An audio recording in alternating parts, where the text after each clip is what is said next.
everybody, it's Romania Black. How we doing? Are we ready for some Apothecary Diaries? I believe so. We're on episode 4, baby. Yeah.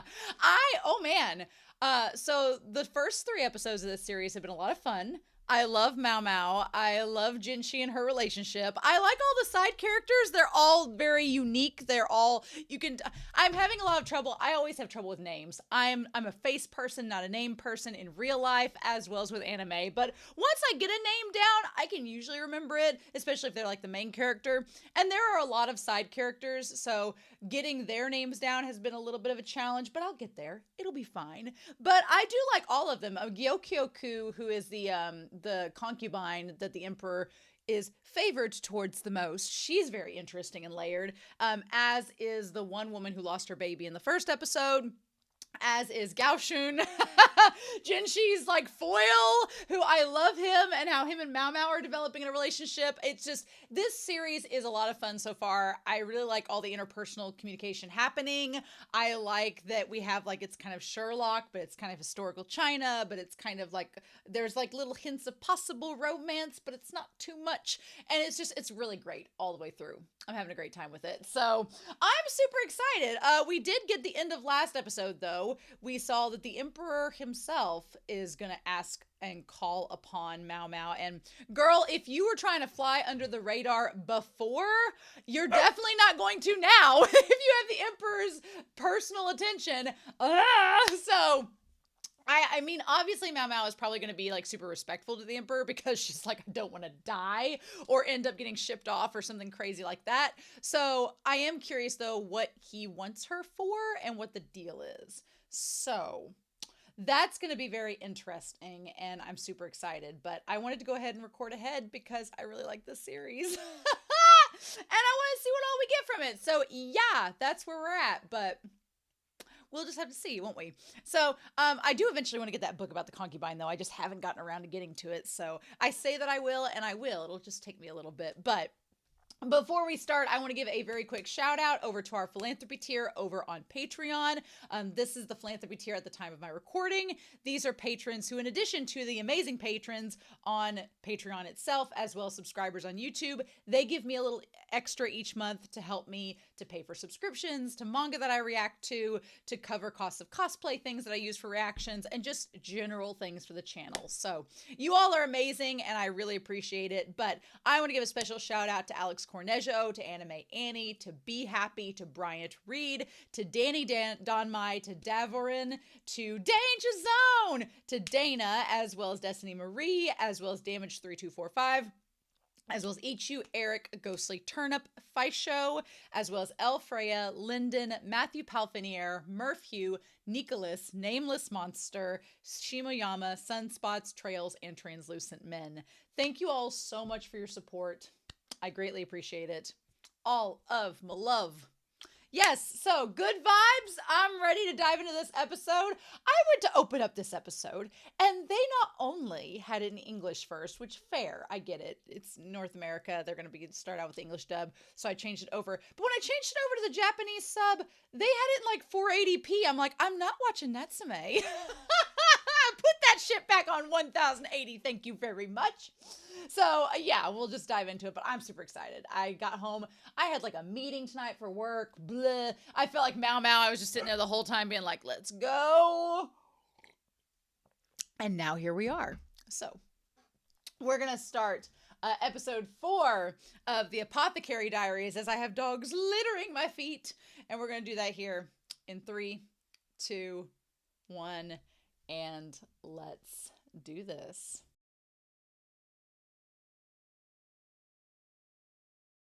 Well, that was a really good episode.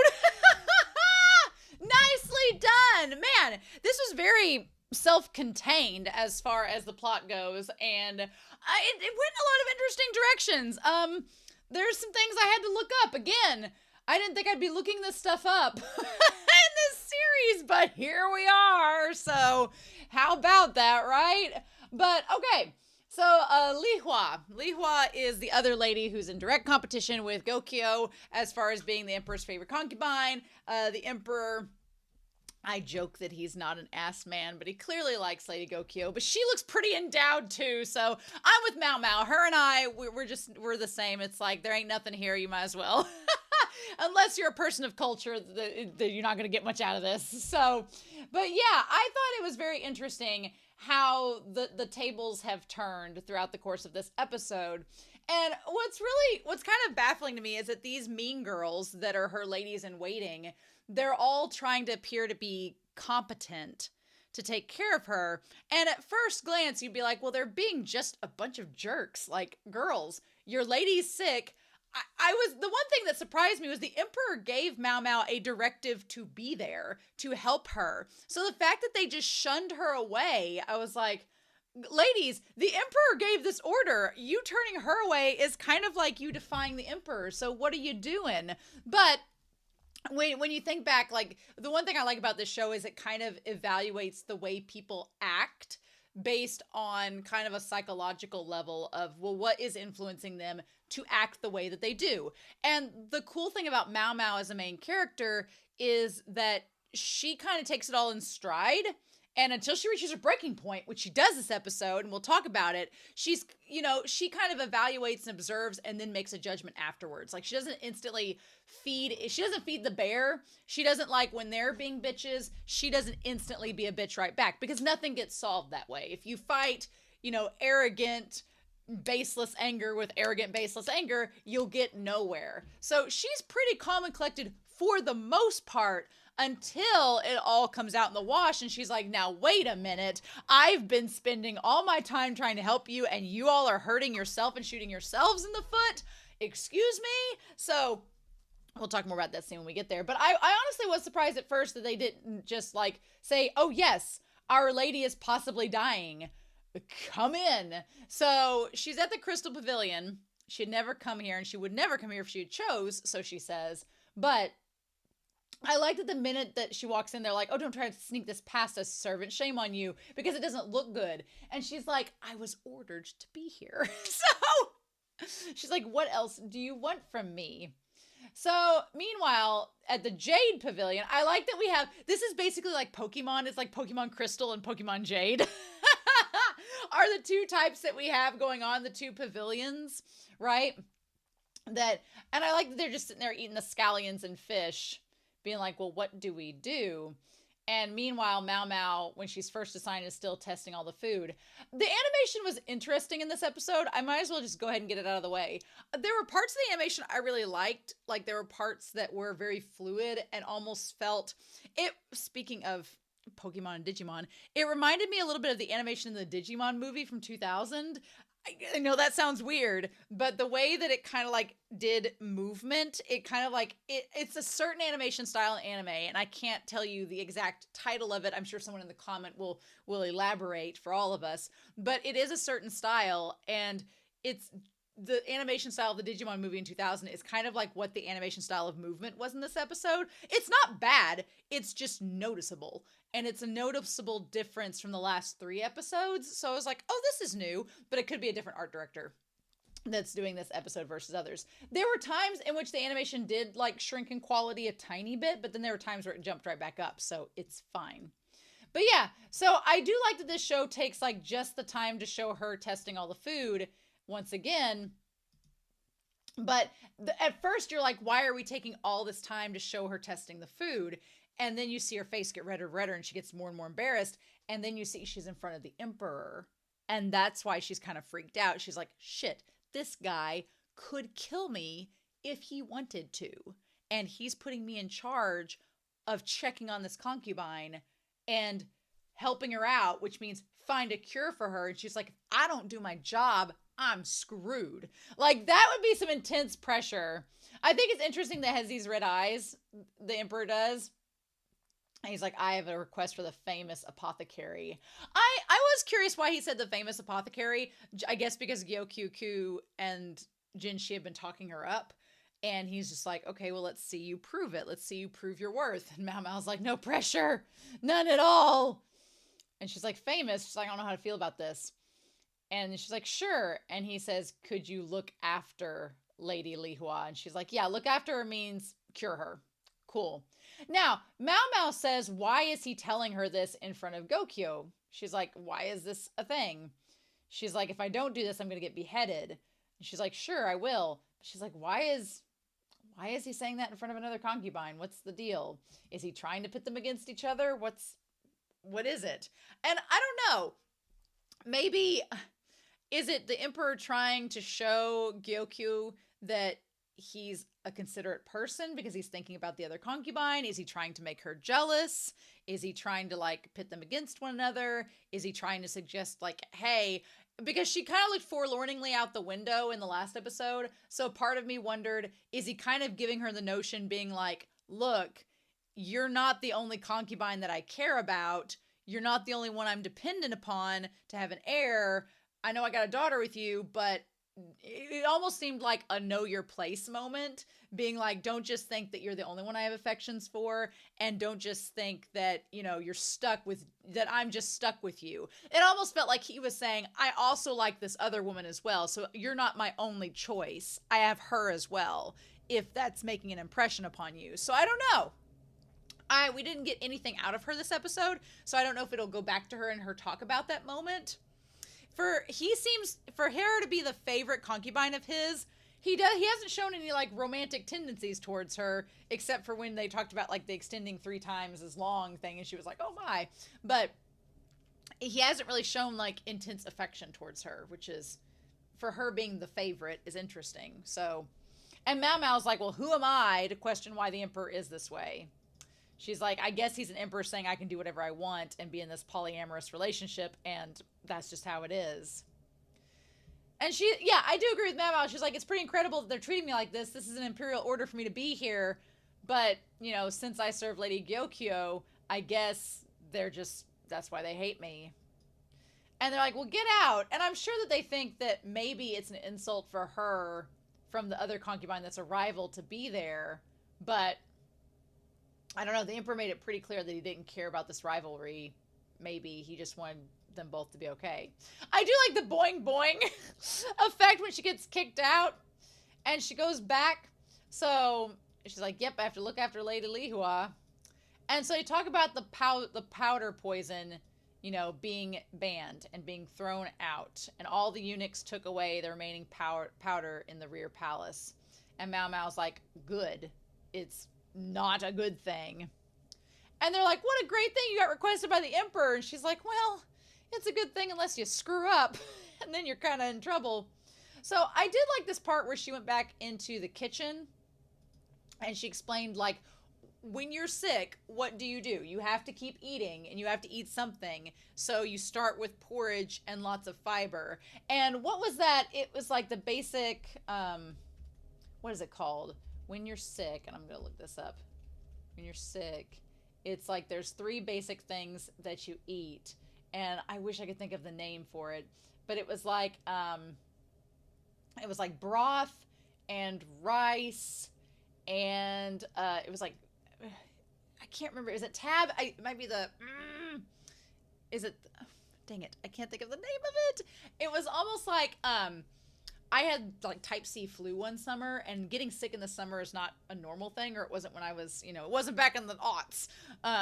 Post COVID, you know, it's a different story, but back in like 2012, I got like type C flu in the summer, and I was sick for like a whole week, and I couldn't eat and I couldn't drink. Like my stomach could keep nothing down.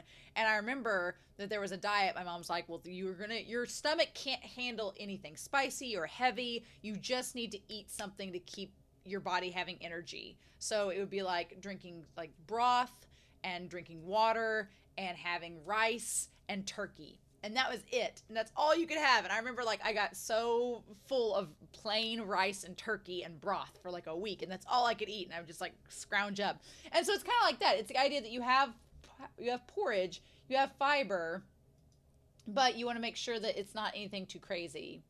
And then they keep sending her back. And she's like, it's not going to be fancy, but we've got to start getting her to eat something. And so we have to start small and work our way up from there. But these girls are not hearing it. And so she's like, well, I'll just go back and make something that's a little bit more robust. And they still won't take it. And they're like, sick people need nutritious food, not cheap stuff. And they see what she's carrying over, and it's like steamed buns and fish and crab and all this like really dense, rich food.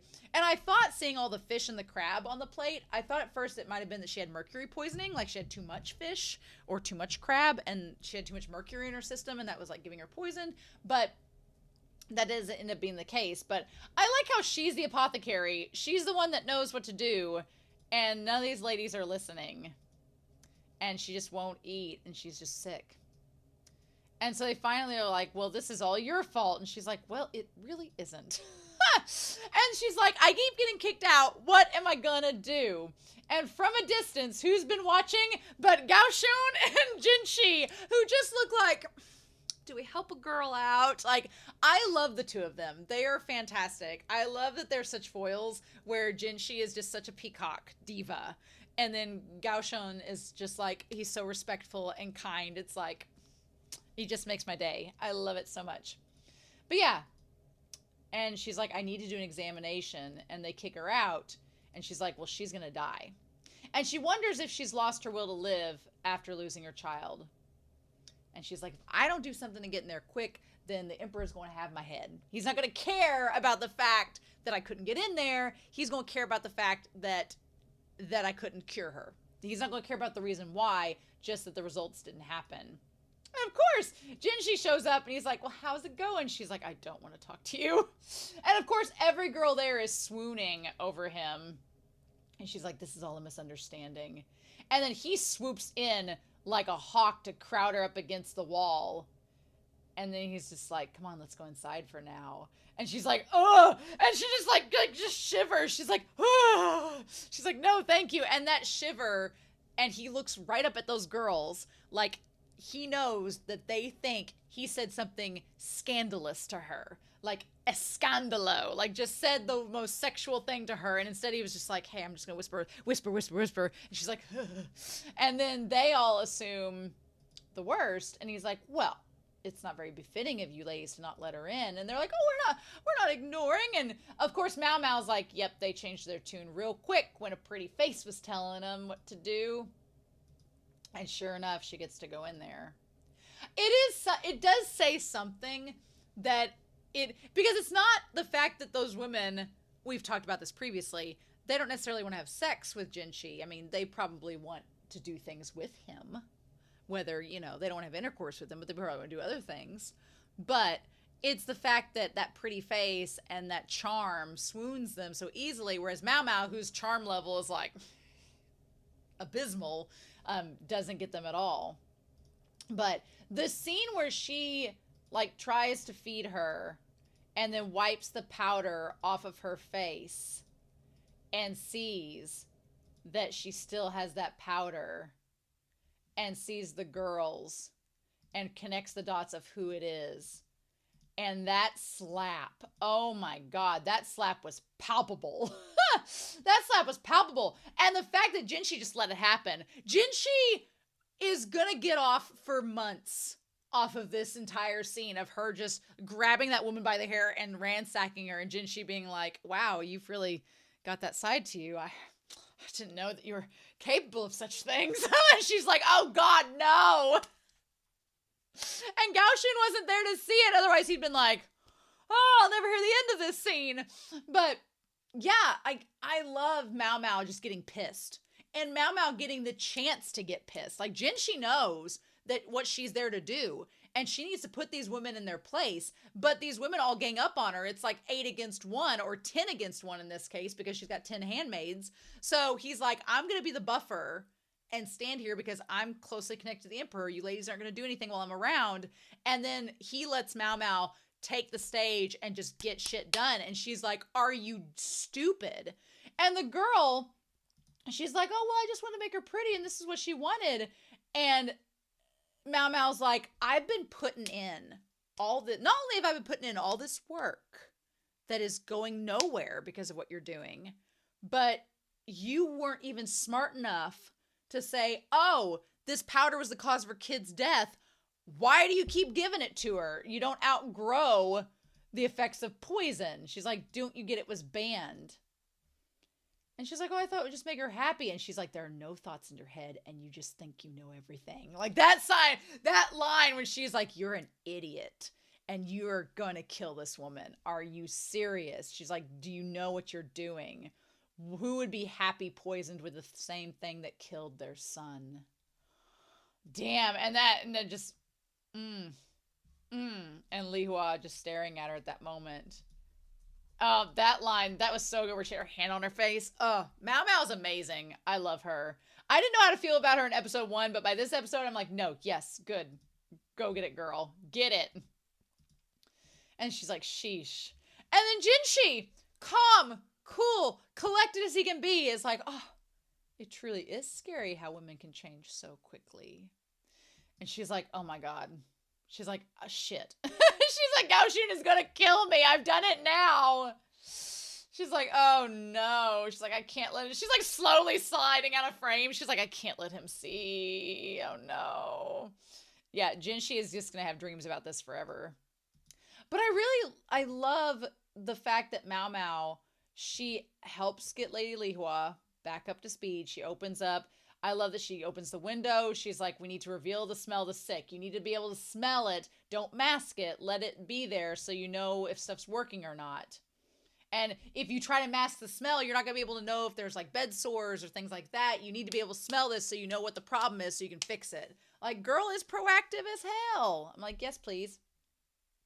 Yep. And then I love just watching this slowly as she, starts to get better. And the ladies are like, well, isn't she in pain? What if she won't drink? And MaoMao's like, you have to make her at this point. You've got to go through fire. It's like hellfire to get through now.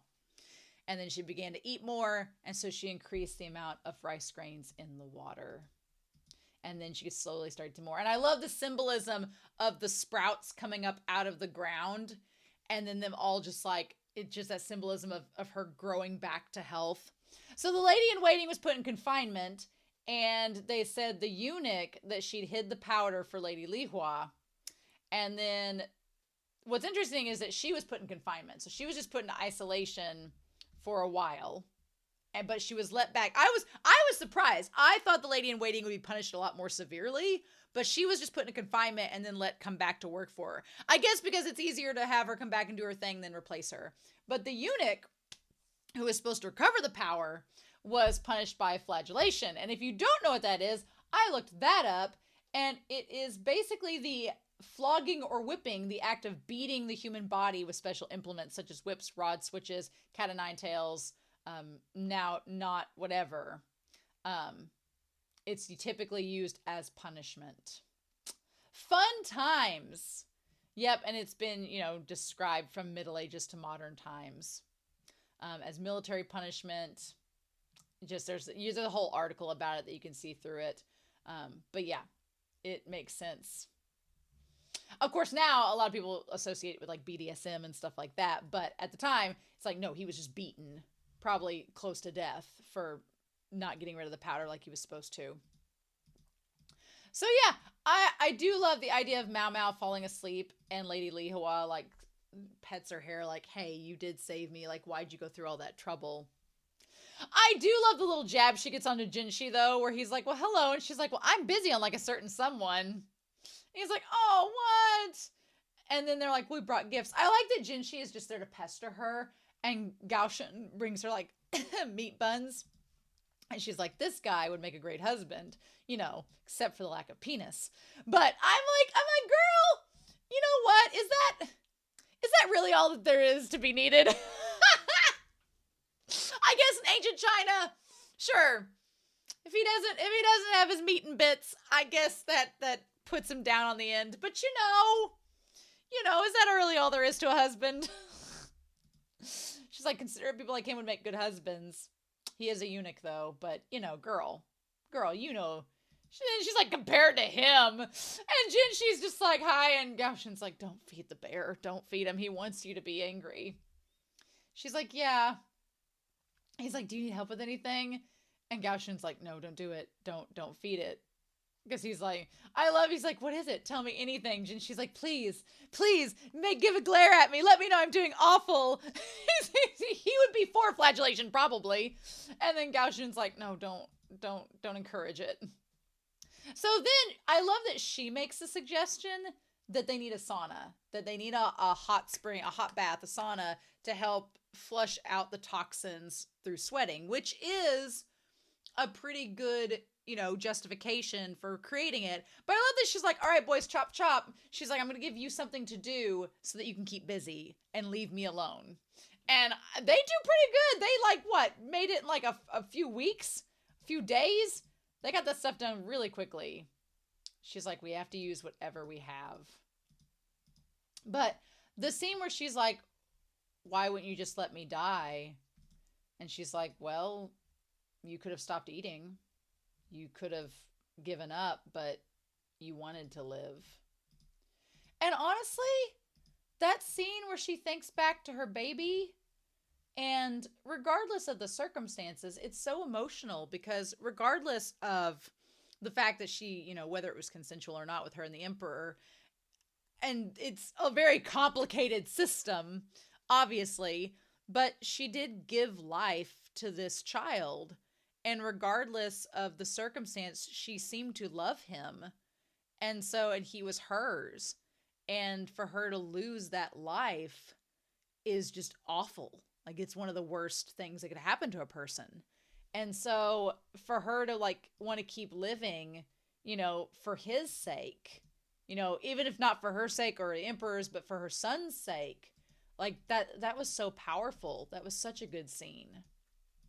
And so, yeah, they get the bathhouse going. She sits in there. They bathe her and everything. She checks her pulse, gets her to start eating again. She teaches the handmaids how to, do shit because they've just been standing around doing nothing, get their food ready. And she's exhausted, and the one lady from confinement gets to come back in. And honestly, the best scene, maybe in the episode, is that as soon as Lady Lihua looks at her, and that woman, she had been so, hateful when we first met her. And you would expect that woman who had been so arrogant and hateful, around her kid when she was with Gokyoku, you would expect her around this handmaiden that nearly killed her by using the powder to be hateful. And instead she's just like, go get me some water. Let's get to work. I want to live. So yeah, help me. It was such a character turn that I wasn't expecting at all from her. And it was so interesting, right? It was so interesting. And I thought that was so neat. And it just kind of makes it in that moment when you think back to that first episode or that second episode and you're like, well, why was she that way? Well, you're trying to vie for the emperor's affections. You're trying to win your way back up into the house. And the law of the land is whoever is his main escort, their child will be the heir and you'll be able to, live kind of in a life of luxury. And he doesn't have an escort right now. So it's kind of like, whoever he chooses to marry, she thought if she had a son that was an heir, he would choose her. But he likes Gokyoku. So she's like, well, what do I do? And so her kind of desperation from the first couple of episodes kind of makes more sense now. And when she actually steps back and you get to see her at her lowest point, you kind of realize, no, she's not bad at all. She was just acting desperate for reasons. So that whole scene was so good. I loved that. I love she just forgave that woman and then it was fine. And in 2 months, she could go walk around herself. Yeah. With the matter of the prince, I thought she was selfish. But turns out she definitely has a personality befitting a concubine. She's kind of ruthless. She's kind of graceful. She's smart. Yeah. So then she takes her leave. And when the concubine's like, am I incapable of birthing another child? I'm like, no, I don't think so. I think as long as she's got the poison out of her system and she's healthy again, she'll be fine. And then she says that the emperor doesn't want to see her. And MaoMao's like, well, you should try, I guess. Obviously the woman seems like she wants another kid. She wants another chance. She had a kid. She knows that feeling of being a mother. She knows what that's like to give birth, to give life, to like watch that life. She wants to have that again. She wants to try it again. And MaoMao's like, yeah, go for it. And then she says, well, the emperor doesn't want to see me. And MaoMao's like, one, the emperor sent me to heal you. If he didn't want to see you, he would have let you die. That's case in point. He would have let you die if he didn't care. That's the main thing. And she's like, you know, once I return to the pavilion, he'll probably come and see you. And she's like, I ignored the words of advice and let my child die. Like, how could I face him? He'd probably be ashamed. How can I win against Gyokyo? And I like that MaoMao's like, look, I know you both want to be his main squeeze because of the power and the political gain that, you know, brings. But she's like, there's hundreds of flowers in the world. Maybe he's just not happy with just one. And who's to say one flower is prettier than the other?